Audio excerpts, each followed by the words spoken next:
এক ব্যক্তি কোটি কোটি টাকার মালিক ছিল। এত টাকার মালিক হয়েও সে ঘুমাতে পারত না। ঘুমের জন্য অনেক রকম দামি দামি দেশি বিদেশি ওষুধ খেয়েও সে কখনো শান্তিতে ঘুমাতে পারত না। একদিন সকালবেলায় তার বাসার সামনে রাস্তায় এক ফকিরকে দেখতে পেল। সে ছেঁড়া কম্বল শরীরে জড়িয়ে মনের সুখে খুব শান্তিতে নাক ডেকে ঘুমাচ্ছে। এই দৃশ্য দেখে ধনী লোকটি ফকিরকে জাগিয়ে বলল, তোমাকে 1 লক্ষ টাকা দিব, তুমি আমাকে ছেঁড়া কম্বলটি দিয়ে দাও। ফকির তার কথায় রাজি হয়ে তার কম্বলটি ধনী লোকের নিকট বিক্রি করে দিল। দুইজনেরই খুব খুশি ছিল।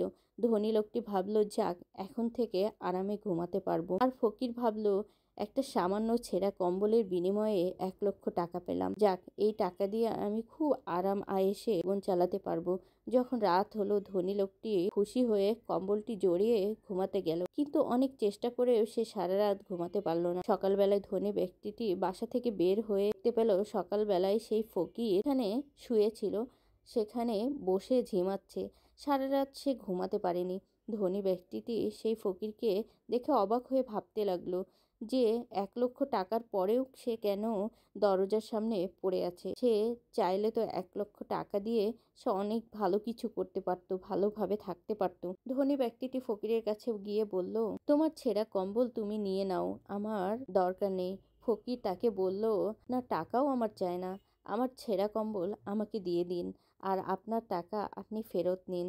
ধনী ব্যক্তি অবাক হয়ে ফকিরকে জিজ্ঞেস করলো, তুমি 1 লক্ষ টাকা দিয়ে ভালোভাবে বাঁচতেই পারতে, কিন্তু তুমি তোমার ছেঁড়া কম্বলের জন্য এখানে বসে আছো? এমনিতেই কি আর বসে আছি? আপনি যখন টাকাটা দিলেন, টাকা পেয়ে আমি কি করব, কি খাবো, কি কিনবো, এত টাকা দিয়ে আমি কি করব ভাবতে ভাবতে গভীর রাত হয়ে গেল। রাত যতই গভীর হচ্ছে মনের মধ্যে ততই ভয় বাড়। কোথায় টাকাটা লুকিয়ে রাখবো, কোথায় রাখবো, যদি কেউ দেখে ফেলে, সব টাকা ছিনিয়ে নিয়ে যায়। এই টাকার কথা ভাবতে ভাবতেই আমার সকাল হয়ে গেল। সারা রাত আর ঘুমাতে পারিনি। এই টাকা দিয়ে আমি কি করব যদি শান্তিতে ঘুমাতেই না পারি? এই বলে ফকিরটি খুশিতে তার ছেঁড়া কম্বল নিয়ে টাকাগুলো দিয়ে চলে গেল। এই ছোট্ট গল্পটি যদি আপনাদের কাছে ভালো লেগে থাকে, লাইক কমেন্ট শেয়ার করতে ভুলবেন না। ভালো থাকবেন সবাই। আল্লাহ হাফেজ।